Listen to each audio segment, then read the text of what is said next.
El Yoga del Bhagavad Gita. Autor: Paramahansa Yogananda. Narrador: Glenda. Capítulo 5 de la segunda parte. La liberación por medio de la renuncia interior. ¿Qué es preferible, servir en el mundo o buscar en recogimiento la sabiduría? Arjuna dijo: Oh Krishna, hablas de renunciar a las acciones y al mismo tiempo aconsejas su ejecución. De estos dos senderos te ruego que me digas cuál es en verdad el mejor. El bendito Señor respondió: la salvación se encuentra tanto por medio de la renuncia a las acciones como a través de su ejecución. Sin embargo, entre ambos caminos, el yoga de las obras es mejor que la renunciación a las obras.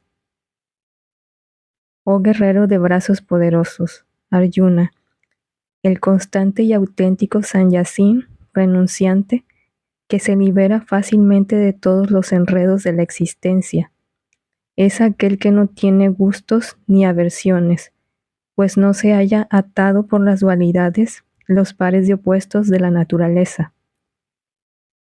No son sabios, sino párvulos, quienes hablan de diferencias entre el sendero de la sabiduría, Sankhya, y el sendero de la actividad espiritual, Yoga. El que realmente se ha establecido en cualquiera de ellos cosecha los frutos de ambos.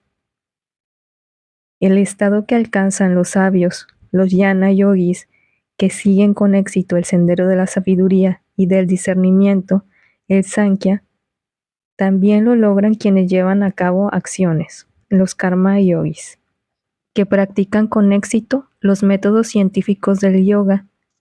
Posee la verdad aquel que contempla con un solo sendero la sabiduría y la acción correcta. El sendero de la libertad que enseña el Gita. La meditación en Dios aunada a la actividad desprovista de deseos. Mas, oh guerrero de brazos poderosos, Arjuna, la renunciación es difícil de obtener sin ejecutar acciones que lleven a la unión con Dios, yoga. A través de la práctica del yoga, el muni, aquel cuya mente está absorta en Dios, alcanza pronto el infinito. Ninguna mácula, consecuencia kármica, contamina al hombre santificado que, llevando a cabo sus acciones, está entregado a la comunión divina, yoga. Ha vencido la conciencia del ego al adquirir la percepción del alma, ha logrado la victoria sobre sus sentidos y siente que él es el ser, que existe en todos los seres. El que conoce la verdad y se haya unido a Dios percibe automáticamente: yo no ejecuto acción alguna, aun cuando ve, oye, palpa, huele, come, anda, duerme, respira, habla, rechaza, sostiene, abre los ojos o los cierra, pues comprende que los sentidos, activados por la naturaleza, operan en el ámbito de los objetos sensoriales. A semejanza de la hoja de loto, que permanece impoluta en el agua, el yogi que, renunciando al apego, lleva a cabo sus acciones y las consagra al infinito, se mantiene desligado de las redes de los sentidos.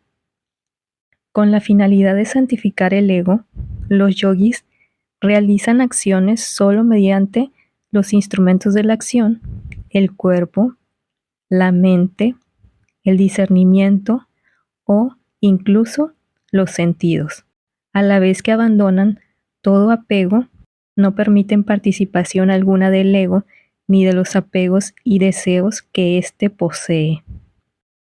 El yogi unido a Dios, al abandonar el apego a los frutos de las acciones, alcanza la paz inquebrantable, que proviene de la autodisciplina. El hombre que no está unido a Dios se encuentra gobernado por los deseos, y tal apego lo mantiene sumido en la esclavitud. El ser como testigo trascendental, establecido en la bienaventuranza e imperturbable ante el mundo. El alma encarnada, que mantiene los sentidos bajo su control, habiendo renunciado mentalmente a toda actividad, permanece en un estado de bienaventuranza en la ciudad corporal dotada de 9 puertas, sin llevar a cabo acciones ni inducir a otros, los sentidos, a ejecutarlas. El Señor Dios no crea en los hombres la conciencia de ser los ejecutantes de las acciones, ni causa sus acciones, ni los mantiene enredados con los frutos de sus actos. La ilusoria naturaleza cósmica es la que origina todo ello. El omnipresente ser no toma en cuenta ninguna virtud ni pecado de nadie. La sabiduría está eclipsada por la unión cósmica y, por eso, la humanidad se halla desconcertada.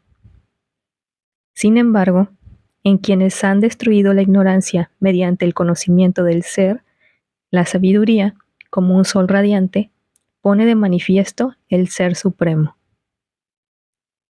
Con sus pensamientos inmersos en aquello, el Espíritu, su alma unida al Espíritu, toda su lealtad y devoción entregadas al Espíritu y su ser purificado de la venenosa ilusión por medio del antídoto de la sabiduría, tales seres alcanzan el estado del que no se retorna. Los sabios que poseen la realización del ser consideran de igual manera tanto a un docto y humilde brahmin como a una vaca, un elefante, un perro o un paria. Aquellos que poseen una ecuanimidad inalterable han superado, incluso en este mundo, las relatividades de la existencia, nacimiento y muerte, placer y dolor. De ese modo, están entronizados en el Espíritu. En verdad, el Inmaculado Espíritu que se halla en perfecto equilibrio. El conocedor del Espíritu, inmerso en el Ser Supremo, dotado de discernimiento imperturbable y libre de la ilusión, no se siente jubiloso por las experiencias placenteras, ni abatido ante las experiencias desagradables. ¿Cómo trascender el mundo sensorial y alcanzar la bienaventuranza imperecedera? Indiferente a la atracción del mundo sensorial, el yogi experimenta el gozo eternamente renovado del ser, manteniendo su alma absorta en la unión con el Espíritu. Tal devoto alcanza la bienaventuranza imperecedera. Oh hijo de Kunti, Arjuna, puesto que los placeres de los sentidos surgen del contacto con los objetos externos y se ven sometidos a un comienzo y un final, son efímeros, solo engendran sufrimiento. Ningún sabio busca la felicidad en ellos. Es verdaderamente un yogi aquel que, en esta tierra y hasta el último instante de su vida, es capaz de ejercer dominio sobre todo impulso hacia el deseo o la ira. Es un hombre feliz. Solo aquel yogi que posee la bienaventuranza interior, que descansa en el fundamento interior y que es uno con la luz interior, logra unificarse con el espíritu después de liberarse del karma relacionado con los cuerpos físico, astral y causal. Él alcanza la libertad absoluta en el espíritu, incluso mientras reside en el cuerpo. Aniquilados sus pecados, eliminadas sus dudas y subyugados sus sentidos, los rishis, sabios, contribuyen al bienestar de la humanidad a la vez que alcanzan la emancipación en el espíritu. Los renunciantes que han superado los deseos y la ira, que mantienen la mente bajo control y que han alcanzado la realización del ser, se hallan completamente liberados, tanto en este mundo como en el más allá.